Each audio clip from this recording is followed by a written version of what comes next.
I'm in Alamance County in North Carolina because a sheriff here is trying to restart a program that allows local officers to act as ICE agents. Act as ICE agents? So you mean they support the laws under the U.S. Constitution? In accordance with the very oath that every member of the Sheriff's Department makes upon being sworn in? Got it? Immigrants here say that it's been used to racially profile, harass, and deport them. But the Trump administration says that the program, which is called 287G, is an important tool in fighting crime. And they've been moving aggressively to expand it across the country. 287G.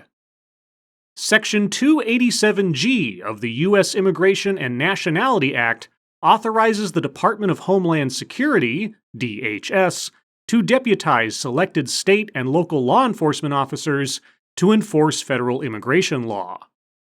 And it became part of immigration law in 1996. So, 20 years before Trump was even elected president. The local sheriff didn't come up with it, and Trump didn't come up with it. Got it. And also, while Trump may want to expand this across the country, state and local law enforcement agencies cannot be compelled to participate. It is an opt-in program. And apparently, this sheriff wants to opt in. Now, I am more than willing to hear about claims of unfair harassment and racial profiling. But if people ended up deported as a result of this program, well, they weren't supposed to be here in the first place, were they? Immigrants in Alamance County say that when 287G was in place, law enforcement would set up checkpoints outside neighborhoods and near soccer games, schools, and even church events attended predominantly by Latinx people in order to arrest drivers who didn't have licenses and deport them. So, again, they were operating under codified federal law and enforcing state driving laws at the same time. And those people they found to be in the country illegally were deported. Well, I am curious. How many people ended up being identified and or deported for being in the country illegally? How big of an issue has it been in Alamance County? In other words, are the sheriff's concerns justified? And if they are not, shouldn't you be telling us why they are not? This is one of the communities that was really affected during the time of 287G in Alamance County because police and sheriff's officers would set up driver's license checkpoints on the main street that leads to the entrance of the mobile home. So right outside the end of this driveway, essentially. Right. So this is the only entrance. So the police were policing in areas where criminals were known to frequent. Because, whether you like it or not, being in the country illegally is a crime. Sheriff Terry Johnson had a 287G agreement with ICE from 2007 until 2012, when the Department of Justice sued him for racial profiling. So, from before and during the Obama administration. Got it. They said his office was 10 times more likely to stop Latino drivers than white drivers. But in 2015, a judge ruled at the end of the trial that the DOJ's evidence fell short and dismissed the lawsuit. So, the Department of Justice failed to prove their case. Got it. Now, unless local Democrats can oust incumbent Republican County Commissioner Amy Galey in the upcoming election on November 6th, Johnson will have no obstacles preventing him from restarting 287G. So, Sheriff, we're here to talk about 287G. Why is it an important program for you? Well, certainly it's not just important to me, it's important to the citizens of this county and even the good Latino population that's here. They don't want the criminal element in their communities. It's going to be tough to deal with these issues unless we utilize every possible means to curb this type of activity. Okay, so that is the sheriff's stance. It is a law enforcement issue, and it is what the people of the county want, including law-abiding Latinos. And that is Latinos, by the way. Latinx is not a proper term, no matter how hard you try to make it one. Did you ever have officers check the IDs of people outside of mobile home neighborhoods that were predominantly Hispanic? Is that? No, sir. It's set up at key intersections, points where law enforcement needs to be proactive to criminal offenses. Was there a checkpoint ever outside the Azalea Mobile Park home, for example? We set up checkpoints all over this county, including, I wouldn't say right outside of Azalea Mobile Home Park. No, sir, I wouldn't say that. This Azalea Mobile Home Park resident said the driver's license checkpoints at the entrance to his neighborhood severely impacted his family. Eso nos afecta psicológicamente porque da uno pensando en lo peor. Ya uno le da miedo llegar aquí o salir por los retenes. Well, the sheriff may have been deceitful there, or just forgetful. But the follow-up with the resident, what was he afraid of? I mean, if he has a driver's license, and he's in the country legally, what exactly was his concern? And are you going to tell us whether or not that individual is in the country legally? Because obscuring his face and highlighting his fears makes me think he might be in violation of federal law, which would kind of undercut your complaint about the placement of those past checkpoints, wouldn't it? What do I not understand that is important for me to understand? What don't we understand about the word illegal? Well, he has a point there. And what's your response to that? Would it be correct for you to ask a task force officer to check the immigration status of someone who wasn't arrested? No, sir, would not. Jeff Randleman was a deputy and 287G task force officer in Alamance County. He believes in the 287G program, but he testified at the trial that Johnson asked him to check the status of people who had never been arrested. How often did that happen? More than 10 times and beyond.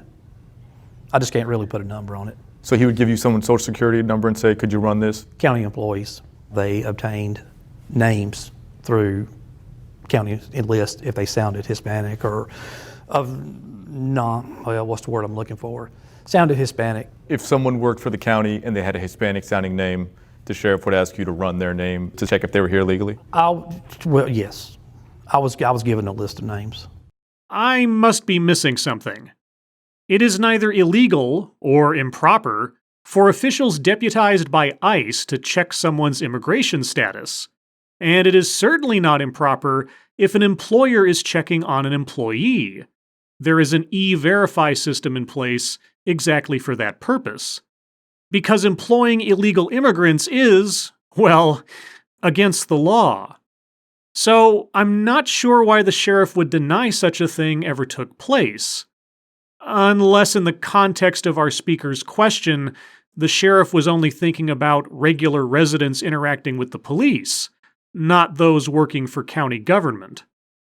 Yeah, I must be missing something. What happened to you after you testified? I was called into the sheriff's office and I was cut loose after 20 plus years of working down there. Indeed. Jeff Randleman eventually settled with the sheriff's office for over $300,000 for retaliatory, wrongful termination. It appears that Terry Johnson can be a vindictive asshole.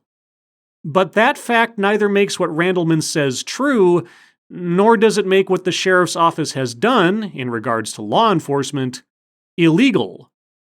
I mean, the Department of Justice lost their case. Or have you forgotten that fact? Immigrants in Alamance County say 287G made them afraid to call 911, even when they were the victims of crimes. Business owner Jose Perez says that before he bought a guard dog, his tire shop was robbed 5 times. ¿Tú alguna vez has llamado a la policía? Y una vez un policía, los vecinos avisaron que un ladrón se había metido al taller. y agarraron al ladrón adentro del taller y le dijeron, me dijo un policía, dice, tú tienes el derecho de ir y pararte a la corte y acusar lo que se metió al taller y te estaba robando. Entre mí dije, ¿cómo me voy a ir a parar a la corte si está la 287? Al que le va a ir más mal es a mí que al ladrón. O sea que en realidad yo no me paré y ni me iba a parar. You were being robbed, but you never called the cops. The neighbors eventually called the police when you would not.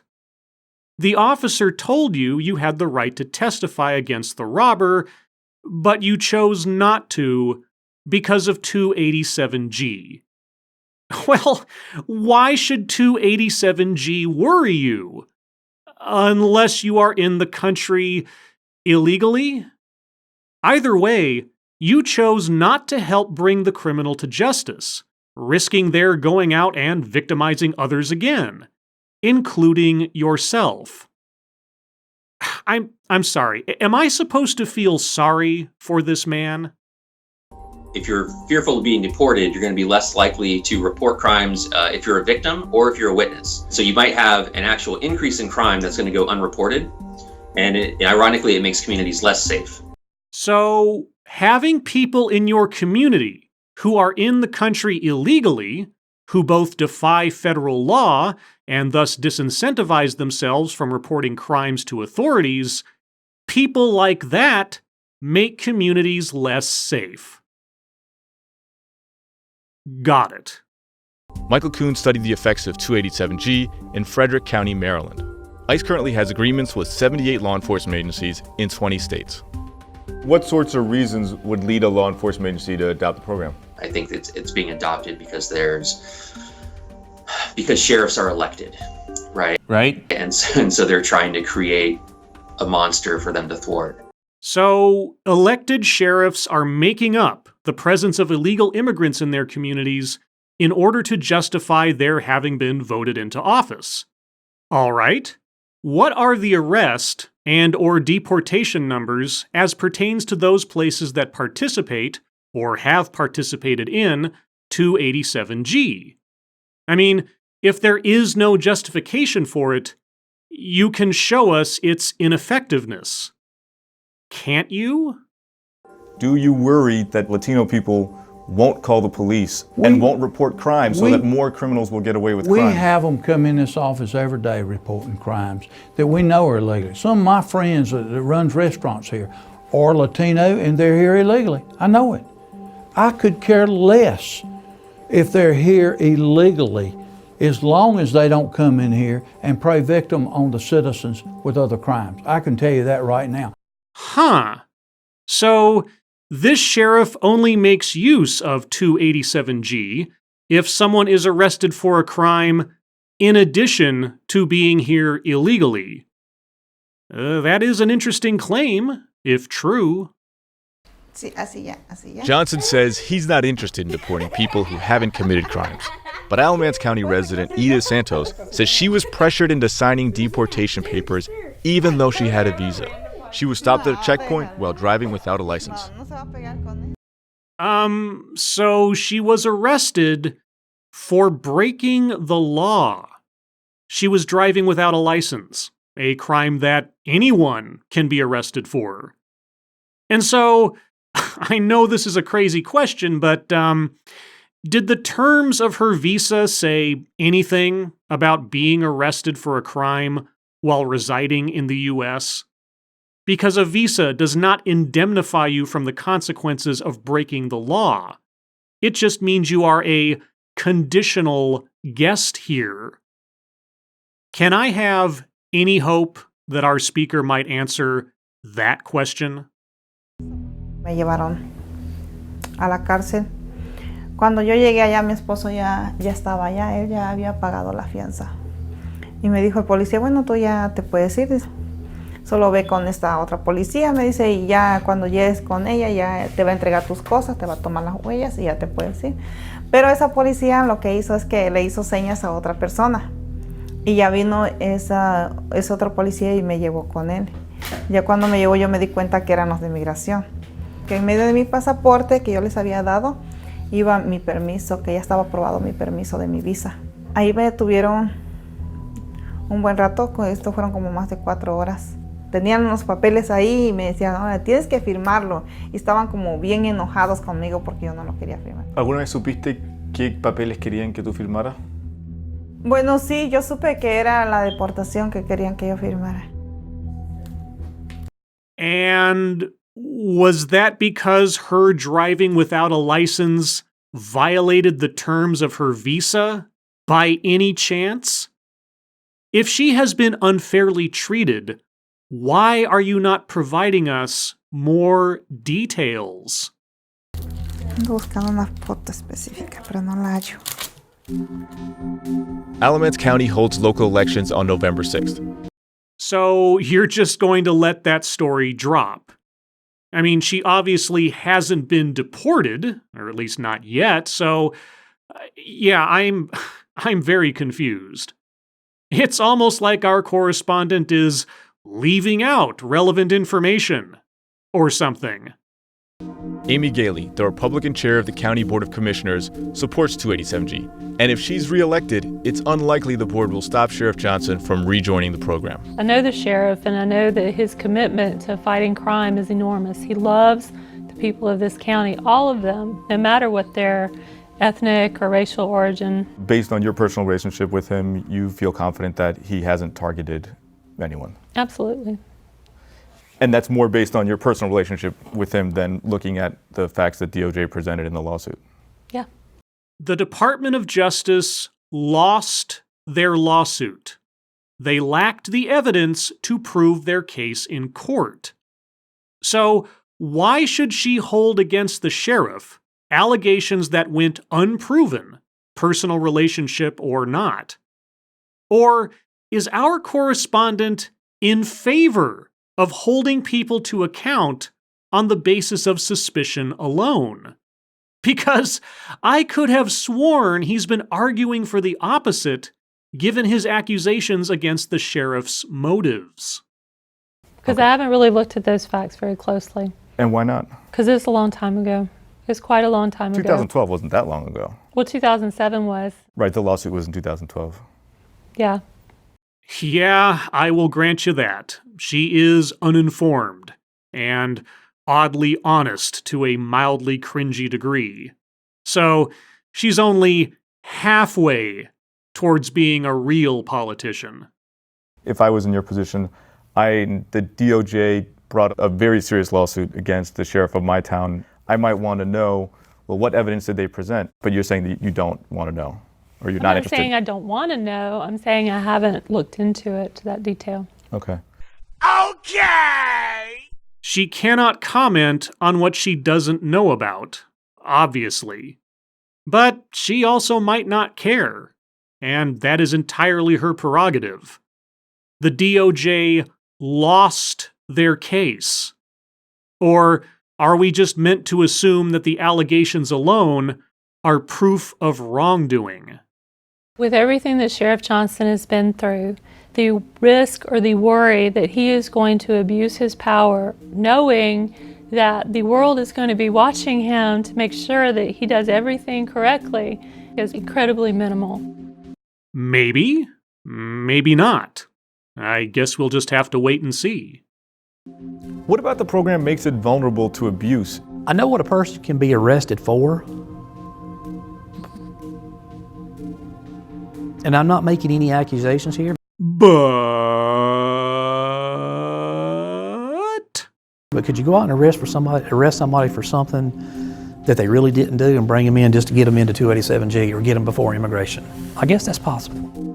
Sure, it is possible, but you're not making any accusations. So, yeah, what are we meant to do with that again? There are many reasons to doubt whether the Department of Justice would keep a close eye on Johnson's behavior if he were to restart the 287G program.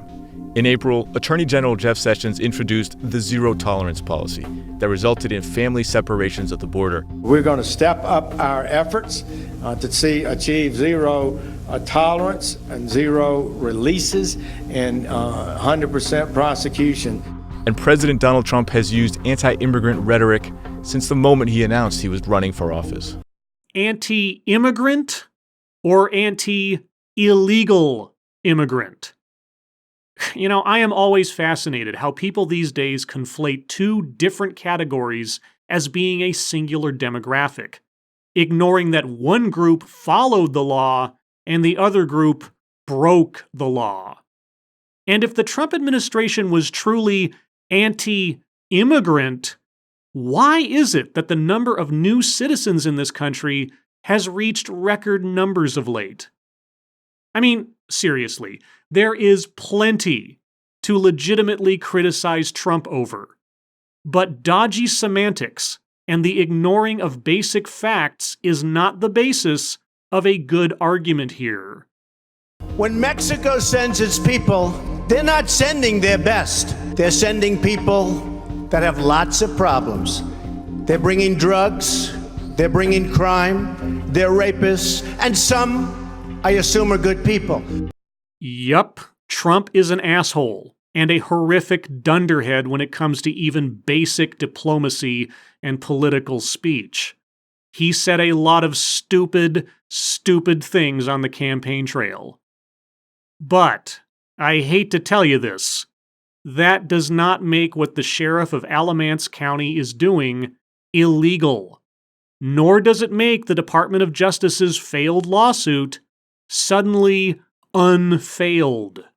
So in the state of Florida, we've had a number of counties now participating in what's called a basic ordering agreement, which is essentially a 287G program, but it's not called the 287G program, and it's a way to skirt the law to eliminate some of the unconstitutional aspects of the program.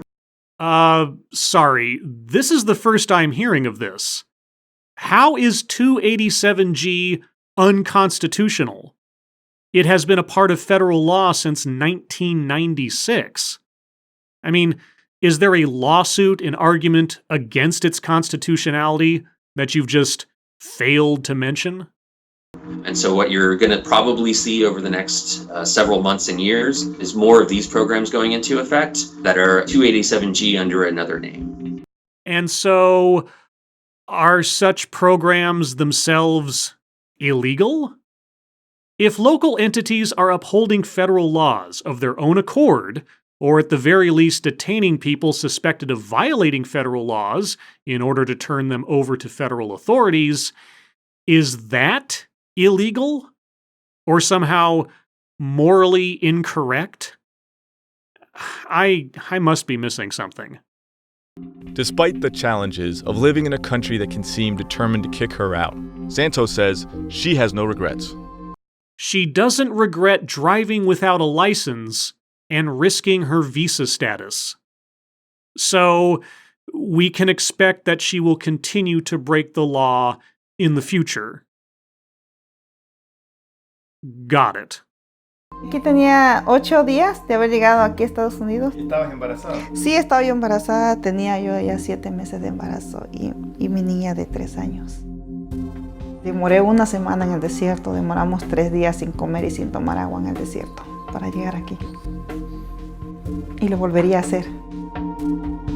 You would do it again. You would drag your 3-year-old daughter, all the while carrying an unborn child, through the desert for a week, 3 days of which you went without water again. You know, it is horrifying enough that you already did it once. But hey, no regrets, right? Right? She has no regrets. I am not at all sure what this editorial was meant to prove, other than with selective editing and a convenient absence of relevant facts, you can attempt, unsuccessfully in my opinion, to insinuate racist wrongdoing on the part of a sheriff's department. And how did our correspondent go about trying to prove that argument? By telling us that those law enforcement efforts are unfair and unjustified, by showcasing a failed lawsuit and not providing us any supporting data, and then by interviewing people who are in the country illegally, in addition to breaking other laws, and who are also willing to let other criminals walk free in order to victimize others, rather than to do the right thing and speak up. Wow, Mike, you sure convinced me. You convinced me that the sheriff of Alamance County has a point. So, congratulations. As always, thank you for watching.